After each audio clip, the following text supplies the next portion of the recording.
Olá pessoal, eu quero pedir desculpas a vocês. Vocês vão assistir um vídeo muito longo. Não teria como ver a integração dos sistemas imune, nervoso e endócrino se eu não passasse por todos esses conteúdos, por todos esses assuntos. Mas eu prometo para vocês, se vocês acharem por bem, gostarem, de fragmentar esses vídeos em capítulos, fazê-lo em capítulos. Mas se eu não fizesse dessa forma, vocês não teriam a noção do todo. Então eu estou passando por cima do assunto, voando por ele, mas assim no final vocês vão ter a ideia do que seja a psico, neuro, endócrina e imunologia e a importância dessa ciência na prevenção de doenças dos seus pacientes, ou numa abordagem melhor, ou num tratamento mais amplo, em que a gente consiga enxergar o ser humano como um todo, não é só corpo ou só mente. Então é importante vocês terem essa noção e podem aplicar na prática, no cotidiano de vocês, tanto para quem está fazendo medicinas, para os meus alunos, como aqueles que se interessam também pelo assunto no canal, ok? Então, boa aula! Nada é melhor do que o estresse, o estudo do estresse, para compreender como se integram esses sistemas: sistema nervoso, sistema endócrino e sistema imunológico. Então, nós vamos utilizar esse modelo de estudo. Vamos entender o cérebro como um órgão receptor, endócrino comunicante e o sistema imunológico efetor. Antes de abordar o assunto do estresse, para a gente poder entender essas relações entre esses sistemas, é importante ressaltar aqui para vocês que a percepção do mundo, de todo o ingresso de estímulos que vem do meio externo, são importantes para o desenvolvimento da nossa personalidade. Isso acontece desde que somos pequenininhos. Então, esse cérebro ele vem sendo formado a partir das percepções que ele vai experimentar do mundo. Então, quanto mais estímulos nós dermos às crianças, maior vai ser a sua percepção do mundo, ela vai construindo, né, elementos que vão fazer com que ela fique mais resistente ou não a situações estressoras.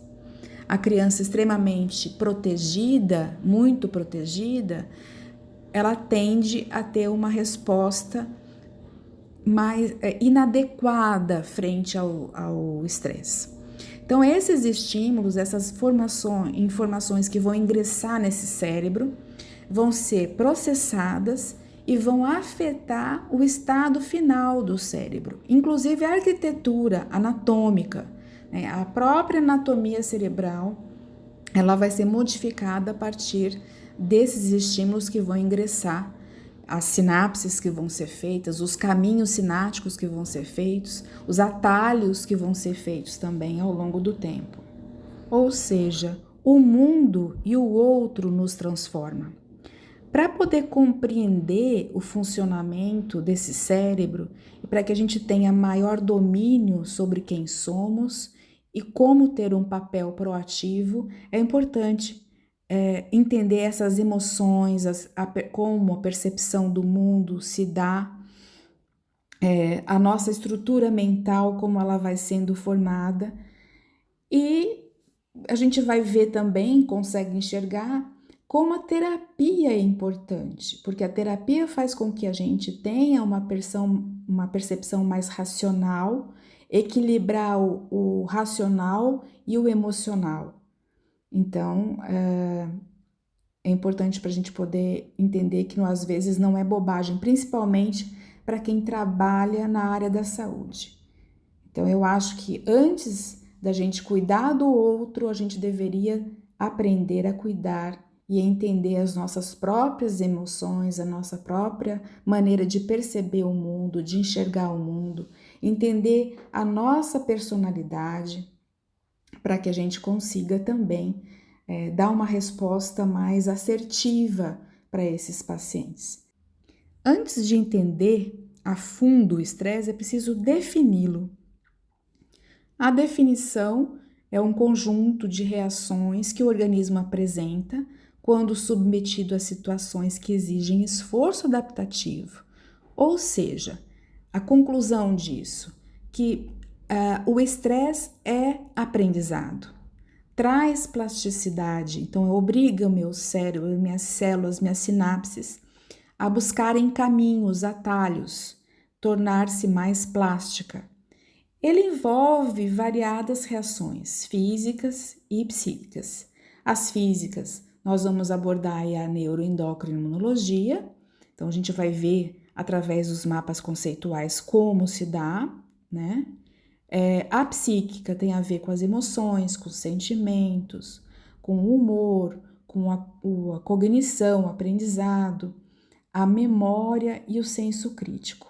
Mas aqui vamos nos deter mais a estudar o eixo hipófise, hipotálamo, suprarrenal, porque ele exerce um papel fundamental na resposta aos estímulos externos e internos, incluindo os agentes estressores psicológicos.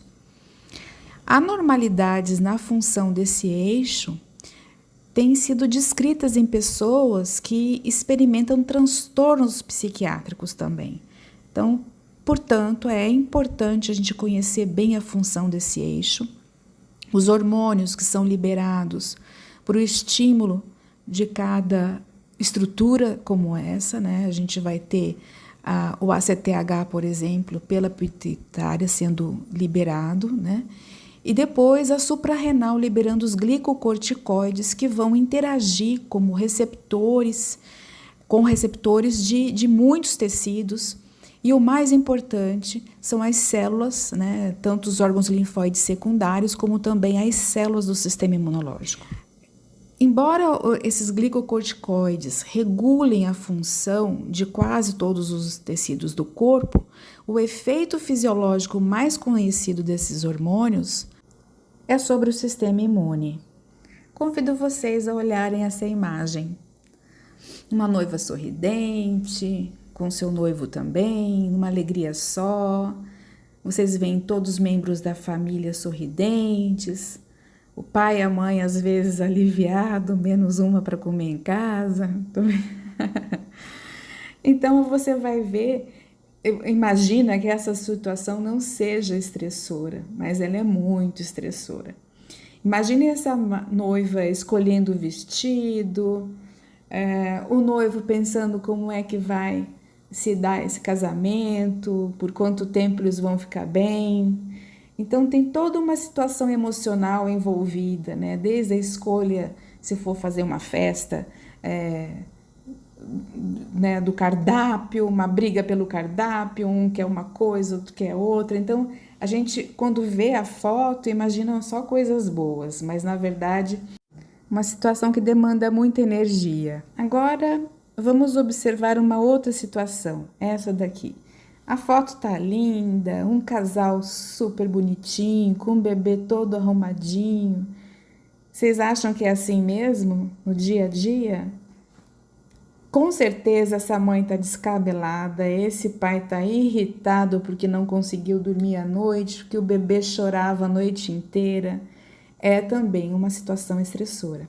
Essa outra que a gente vê aí são vocês estudando a prova de percepção, provavelmente engolindo os livros, lendo todos os artigos. É ou não é? Essas situações, então, podem levar ao adoecimento. A gente precisa entender um pouquinho sobre o aspecto subjetivo do adoecer. Isso foi discutido bastante na Escola Psicossomática de Paris, onde eu estudei. E é interessante que o enfoque, né, das teses agressológicas, que faz com que a gente pense ou associe a imunologia só à defesa do organismo contra vírus, protozoários, bactérias, ou seja, aquela visão antiga de que o sistema imunológico serve apenas para responder contra as agressões sofridas pelo organismo. Se descobriu então que indivíduos com a estrutura melhor aparelhada, né, mais resistente a esses estímulos externos, com uma capacidade mais assertiva de lidar com as situações do cotidiano, eles teriam uma postura de enfrentamento, de equilíbrio, às vezes nem manifestaria patologia nenhuma, doença nenhuma. Isso então explica porque alguns indivíduos manifestam uma doença e outros não. Então, a resistência à somatização vai exigir uma estrutura melhor, mental melhor aparelhada, uma postura de enfrentamento às adversidades, e equilíbrio e resolução dos seus próprios problemas, ou seja, assertividade, o enfrentamento dos seus problemas como parte da vida, um olhar não dicotômico do ser humano em ser psicológico e ser biológico, que tanto fizeram com que a gente estudasse dessa forma, né, da maneira cartesiana, dividindo mente do corpo, e a gente vê hoje em dia que não se separa.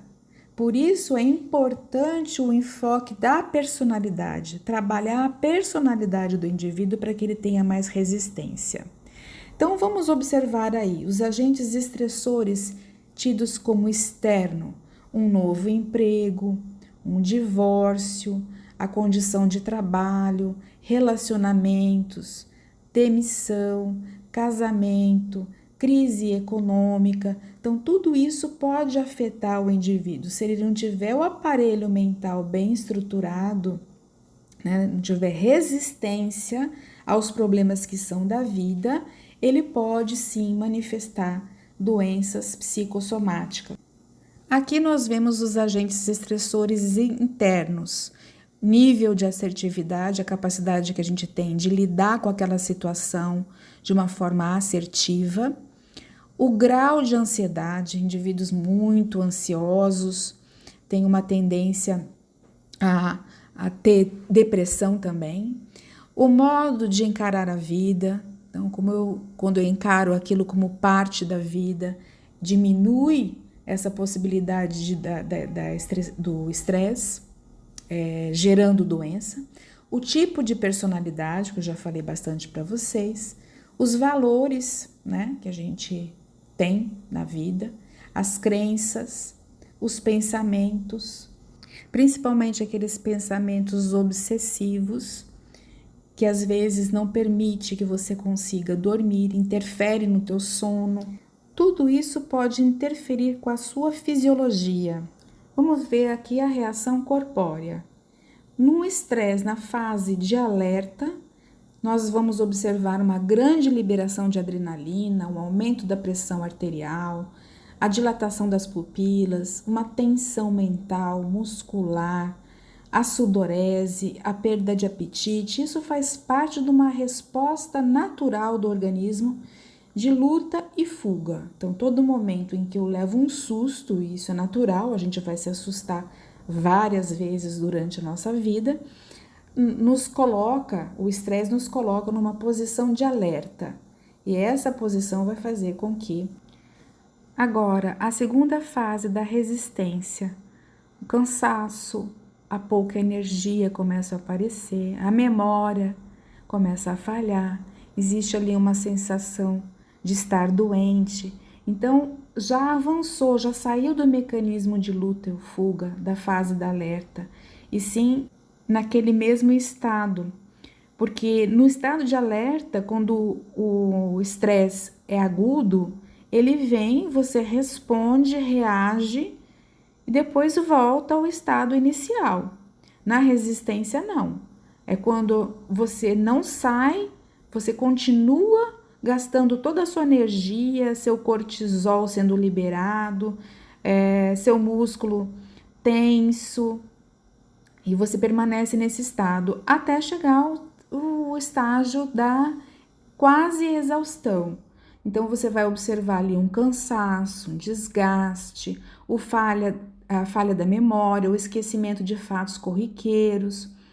Começa a surgir algumas patologias, algumas doenças.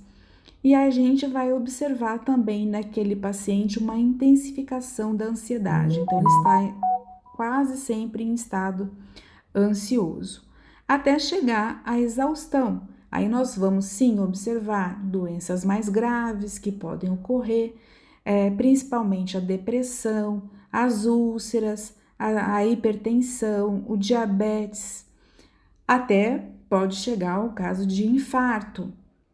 Nesse momento, a gente vê como necessária a ajuda médica e psicológica. É claro que deveria ter sido antes, né? Para que não chegasse a esse ponto. As manifestações corporais vêm associadas a manifestações psíquicas. Quanto ao humor, então, nós vamos observar. Na fase de alerta, euforia, irritabilidade acentuada, agitação física e mental. Na resistência, cansaço, fonte de estresse é o centro das atenções.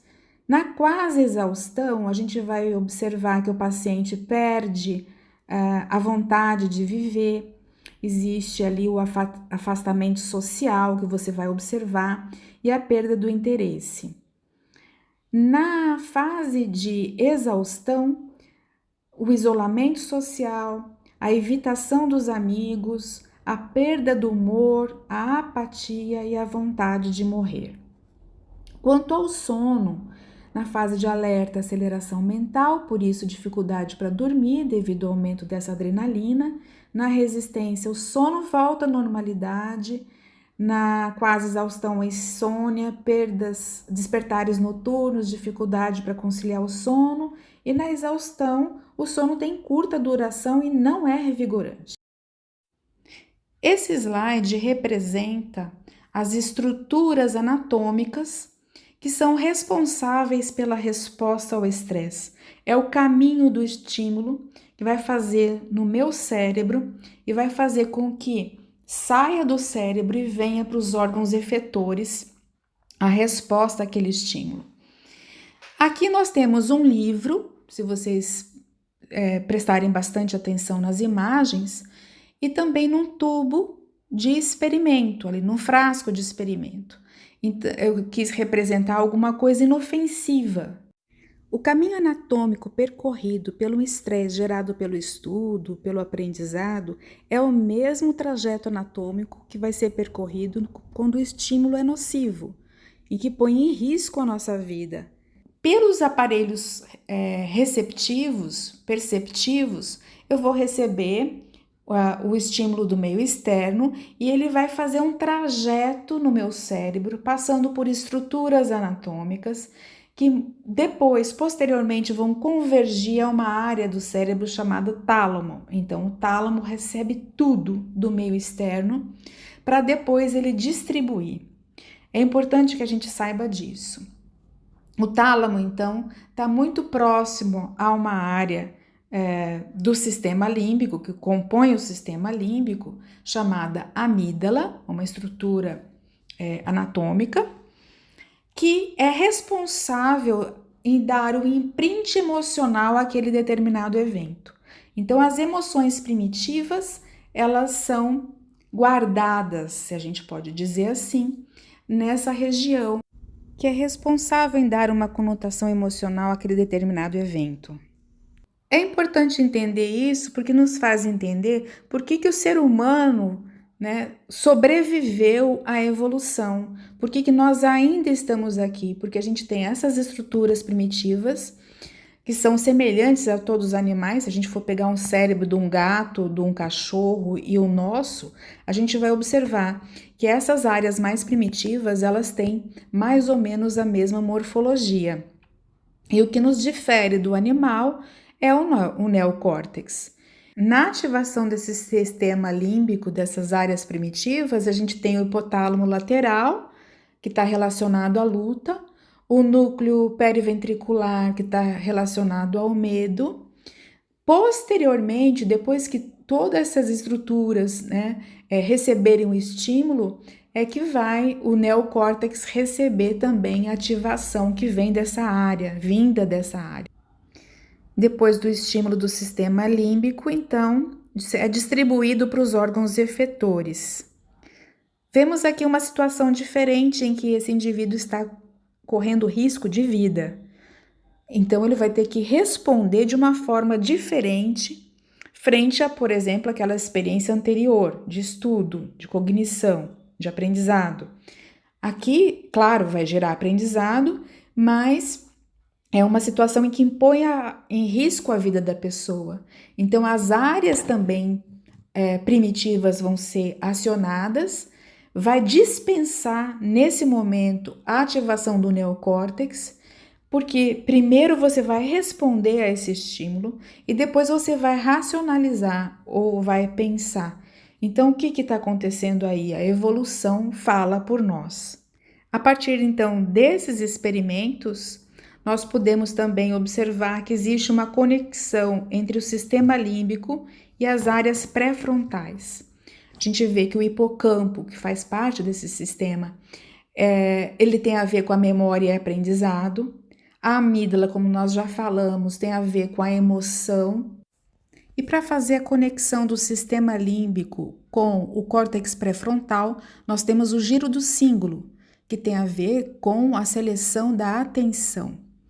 E o dorsolateral pré-frontal, que tem a ver com a motivação, né, execução de alguma função. Desculpem pelo fluxograma, mas eu vou tentar fazer com que vocês entendam o meu raciocínio. Começando pelo estímulo emocional. Farei o caminho anatômico, então, até o tálamo sensorial, depois até a amígdala. A amígdala detecta o perigo e é ela que vai fazer também ativação do hipotálamo, hipófise e suprarrenal. Então, nós estamos observando ali os hormônios CRF, ACTH, liberado via sanguínea, chegando até a suprarrenal, e a suprarrenal, por sua vez, liberando glicocorticoides endógenos, esteroides. E nós temos ali, então, o feedback corporal. Então, o coração aumenta a pressão arterial, o coração dispara, o músculo retesa, fica pronto para você responder a esse estímulo. A adrenalina também aumenta a frequência cardíaca, aumenta a pupila, dilata a pupila, vai fazer também com que haja a mobilização de leucócitos. Aí já começa a falar sobre o sistema imunológico, né? Mobiliza os leucócitos caso numa luta e fuga, né, exista ali uma lesão qualquer, essas células estão preparadas para regenerar e reparar aquele tecido lesionado. A mesma coisa eu vou ver com as respostas viscerais, por outro lado, né, no caminho das reações, e caminhando, a gente vai ver aqui para o lado esquerdo, imobiliza, luta e fuga. Né? Isso vai retroalimentar esse ciclo, fazendo que às vezes você permaneça até que o estímulo se cesse. Bom, quando eu falo de sistema nervoso central, eu vou falar de alguns neurotransmissores que são importantes, como a acetilcolina, as endorfinas, por isso que às vezes, no momento de luta e fuga, se eu me machuco, eu não sinto dor, né? Porque o meu cérebro libera uma quantidade muito grande de endorfina. Agora, se vocês observarem a amígdala que está ali pintadinha de verde, ela está ligada à memória inconsciente porque é uma estrutura que faz parte de uma região mais primitiva do cérebro. Porque as respostas dessa estrutura da amígdala têm a ver com a memória inconsciente, que fica guardada ali mesmo. Agora vamos construir a outra memória, a memória consciente. Para isso, vamos voltar à base do fluxograma para entender o papel da adrenalina na construção da memória. Ela é responsável em sensibilizar o hipocampo e, dessa forma, ela age aumentando, ampliando a memória consciente. Então, o hipocampo é que vai selecionar aquilo que vai para o neocórtex, que vai para as áreas corticais, ou não. Então, se aquele experimento foi um experimento de impacto, ele vai ser memorizado, vai ser guardado na memória consciente. Então, nós temos ali um sistema de memória funcionando em paralelo. Bom, o hipocampo ele tem uma responsabilidade enorme no controle da amígdala. É ele que, por feedback negativo, vai controlar as reações da amígdala. Isso justifica porque pacientes com Alzheimer têm comportamento mais primitivo, porque houve destruição do hipocampo, dessa massa neuronal de hipocampo. Esse mapa conceitual aqui, ele representa um estresse agudo em que a resposta do indivíduo vai ser de luta ou fuga. Mas dependendo da personalidade, ele pode também ficar imobilizado. Então, se a gente for imaginar uma situação em que a vida da pessoa se coloca em risco, vamos imaginar um touro vindo em direção a uma pessoa que saiu andando pelo pasto. Aquele touro bravo vem para cima. Ela pode reagir das 3 formas que eu disse para vocês. Ou ela luta, né, pegando no chifre do touro, o que não é muito plausível, ou ela foge, vara a cerca e sobe na primeira árvore mais alta que tiver, ou ela estaciona e fica ali em estado de choque parada. A gente pode observar essas 3 reações. Isso vai depender bem da personalidade do indivíduo. Por isso que a gente começa a aula falando sobre personalidade, né? E a gente tem que trabalhar essas questões em psicoterapia, né? Se a gente quiser vencer ou passar por situações estressantes na vida sem muito trauma, de uma maneira mais assertiva. Então, com o conhecimento desse caminho anatômico, começamos a compreender melhor a relação que existe entre o sistema nervoso central e o sistema imunológico. O sistema imune e o sistema nervoso se assemelham porque ambos necessitam de estímulos externos para se desenvolver. O sistema imunológico precisa do contato com as bactérias comensais, da microbiota da mãe, logo ao nascer. Assim, suas células de defesa começam a exercitar um aprendizado com as bactérias inofensivas da mãe. E esses contatos são estressores também, como para o sistema nervoso central, os estímulos que vêm do mundo. Algumas pesquisas foram feitas para provar a integração entre o sistema nervoso e o sistema imunológico.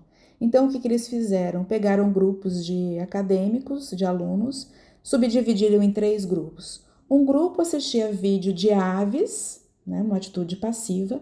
Um outro grupo assistia vídeos de cirurgia torácica.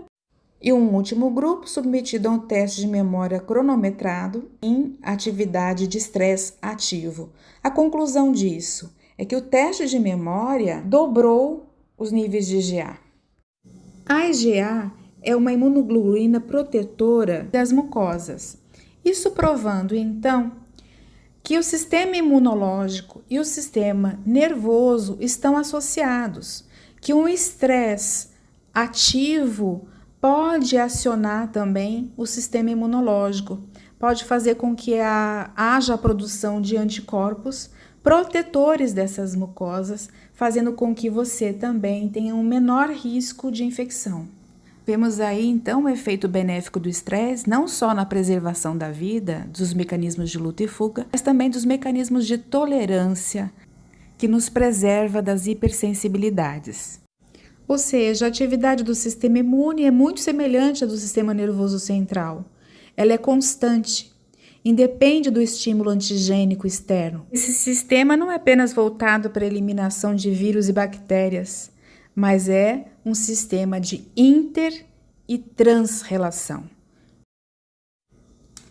Nesse gráfico, nós temos o comportamento do estresse, nós temos os níveis desse estresse mensurados, e quando o estresse está baixo, nós chamamos de disestresse ou estresse de menor esforço. Ali nós temos doença. No euestresse, no ápice do gráfico, a área de melhor desempenho, e depois no estresse de maior esforço nós temos também sintomas da doença. Então, nos 2 polos do gráfico nós temos doença, e a área de melhor desempenho é essa área medial. O gráfico abaixo representa a mesma coisa, e o que eu queria ressaltar aqui para vocês é que as situações estressoras mal administradas que vão levar aos sintomas da doença, vão servir como gatilho para a doença. Podemos tomar como exemplo o síndrome do ninho vazio, em mulheres que desenvolvem, às vezes, câncer de mama, porque a resposta TH1 ela está intimamente ligada na proteção, na vigilância e extermínio de células anômalas ou células cancerígenas. Então é importante entender que a imunidade se regula cerebralmente, que há uma influência do córtex cerebral esquerdo, que é o lógico, na maturação em função de linfócitos T, também na maturação em função de órgãos linfóides primários e secundários.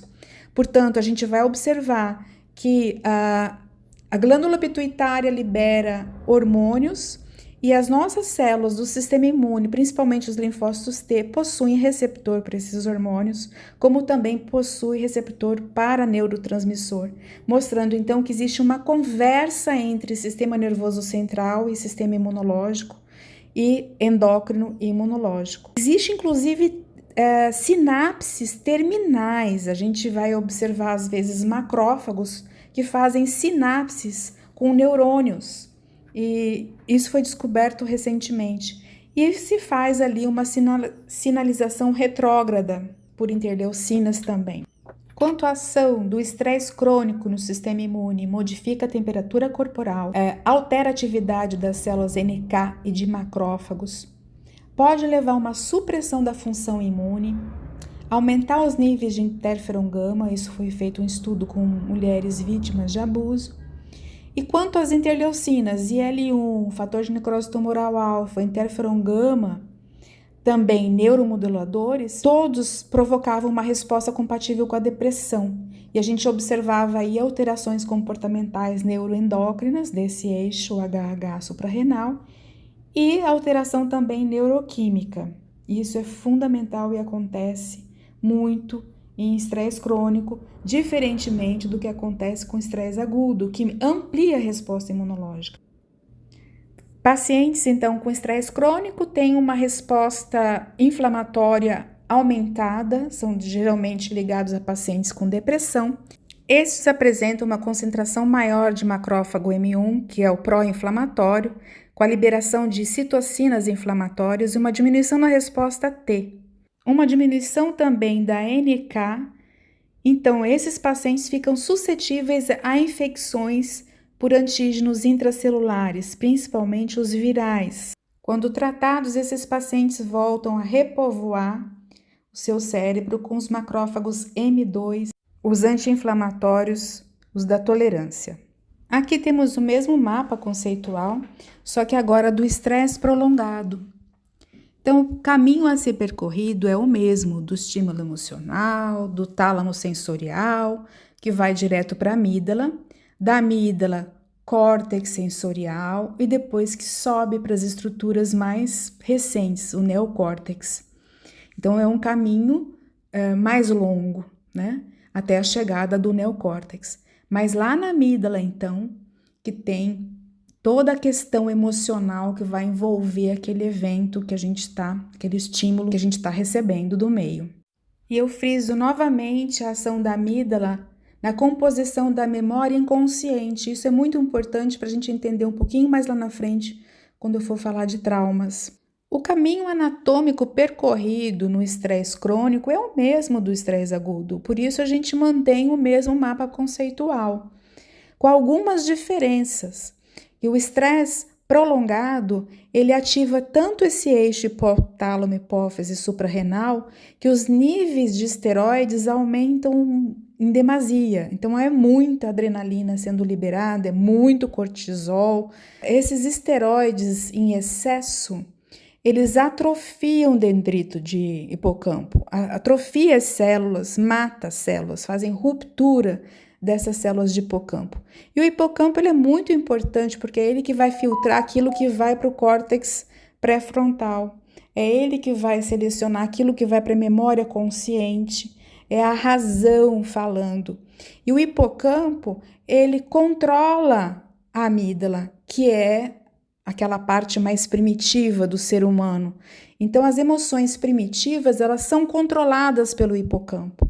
E nesse estresse prolongado, o que acontece é que a amígdala fica disparada. Então, ela começa mesmo sem você estar frente ao estímulo emocional, aquele eixo está funcionando e fazendo com que você sinta que está em perigo iminente e, na verdade, às vezes não está. O cortisol aumentado, o glicocorticoide faz com que o sistema imune também comece a fraquejar. Ele diminui o número de linfócitos, diminui a concentração de interleucinas, que são importantes, a concentração de interferons. São as substâncias que nos protegem contra câncer, alergia, úlcera, e a gente então fica predisposto a tudo isso. E a adrenalina também estabilizava a memória, então o indivíduo com estresse crônico, ele começa a perder a memória, a esquecer das coisas. Aí a gente passa a ver os efeitos negativos desse estresse crônico. Então as doenças mais comuns que a gente vai observar: úlcera péptica, hipertensão, artrite, lesões do miocárdio, doenças cardiovasculares e câncer. Aqui a gente vai entender direitinho o que acontece com ideias perturbadoras, terríveis, humilhantes, que não são acessíveis na personalidade, são empurradas para o inconsciente. Agora eu vou ver mesmo a ação da amígdala nesse momento, porque é ela responsável por essa memória inconsciente. Então, quando eu tenho uma experiência que é extremamente dolorosa, é uma emoção, uma ideia muito dolorosa, a tendência que a gente tem é empurrar para o inconsciente. Então, essa linha azul que vocês estão vendo é o limiar da consciência. Todo o material primitivo, ele está ali na memória da amígdala, na memória amigdaliana, que é essa memória primitiva. Então, as emoções ficam ali, as ideias vão permanecer reprimidas no seu inconsciente, enquanto aflora, acima do limiar da consciência, a sensação corporal incômoda. E quando você vivencia uma situação semelhante, apenas a sensação corporal vai dominar. Então, eu vou ter sudorese, tremor, frequência cardíaca aumenta, respiratória aumenta, temor, ansiedade, mas eu não sei dizer o motivo, eu não sei dizer o porquê. Então, eu vou reviver no corpo aquilo que me fez mal no passado. Não é a mesma experiência, é uma segunda experiência, mas eu vivencio como se fosse aquela do passado, que ficou recalcada, ficou presa no meu inconsciente. Então, eu não tenho, a razão não tem acesso. Então, eu não sei dizer o motivo de estar passando mal, de estar ansiosa por vivenciar alguma coisa semelhante. Só se eu fizer terapia que eu vou conseguir fazer com que, às vezes, nem sempre, né? Essa experiência venha à tona novamente, sendo trabalhada pela terapia, e aí eu consigo racionalizar aquela coisa que ficou completamente emocional, guardada na memória da amígdala ou na memória primitiva. Ficou comprovado, então, as evidências da interação do sistema imune com o sistema nervoso central, pelas alterações psicológicas nas doenças infecciosas, cancerígenas, nas hipersensibilidades também, as influências dos hormônios cortisol e adrenalina na resposta imune, os efeitos dos neurotransmissores na imunidade, efeitos experimentais do estresse na imunidade dos animais e humanos, os efeitos de drogas psicoativas sobre a imunidade, a correlação das diferenças psicológicas individuais com as diferenças na imunidade de cada indivíduo, a ocorrência de anomalias imunológicas em doenças psicoemocionais, por exemplo, na depressão, no estresse, na esquizofrenia. Então, tudo isso mostra e comprova a interação que existe entre o sistema imunológico e o sistema nervoso central. Existe aí uma via de mão dupla, um estado emocional podendo levar a uma doença, assim como a doença pode também alterar o estado psíquico dessa pessoa. Imunomoduladores, como glicocorticoides, que são produzidos lá pela suprarrenal, vão modular, fazer a seleção e proliferação de clones de linfócito T e B, vão alterar tráfegos e ativação das células do sistema imune, pode levar a uma inibição da expressão de moléculas de adesão, dificultando assim o reconhecimento de antígenos, principalmente aqueles ligados que necessitam do MHC de classe 2, os leucócitos. Inibe também a produção de citocinas das IL-1, IL-2 e IL-6, fator de necrose tumoral, e assim são interleucinas de resposta TH1 e induz a resposta ou amplifica a resposta de TH2, produtora de IL-10, levando então à supressão imunológica, tornando suscetível a infecções e câncer. No estresse crônico, existe também um desequilíbrio da resposta TH1 e TH2, tão importante para as manifestações de algumas doenças, como as doenças autoimunes e as doenças inflamatórias. Então, como exemplo, a gente vê a alta reatividade do eixo HH suprarrenal, aumentando a resposta TH2, levando a uma autoimunidade mediada por anticorpos, o exemplo clássico é do lúpus, ou uma baixa reatividade do eixo e que compromete respostas TH1, que levam a inflamações, autoimunidades da hiper-2, por exemplo, como Hashimoto, a hiper-4, e a dermatite de contato. Por fim, esse modelo mostra o sistema nervoso central, linkado com o sistema endócrino e imune ao mesmo tempo. E existe também uma ligação entre o sistema endócrino e o sistema imunológico. Então, eles possuem receptores comuns para as mesmas moléculas, portanto, conversam entre si. Agora, puxando a sardinha para o meu lado, posso dizer também que o sistema imunológico é um sistema de relação com a vida. Espero que tenham gostado, curtam e se inscrevam no canal.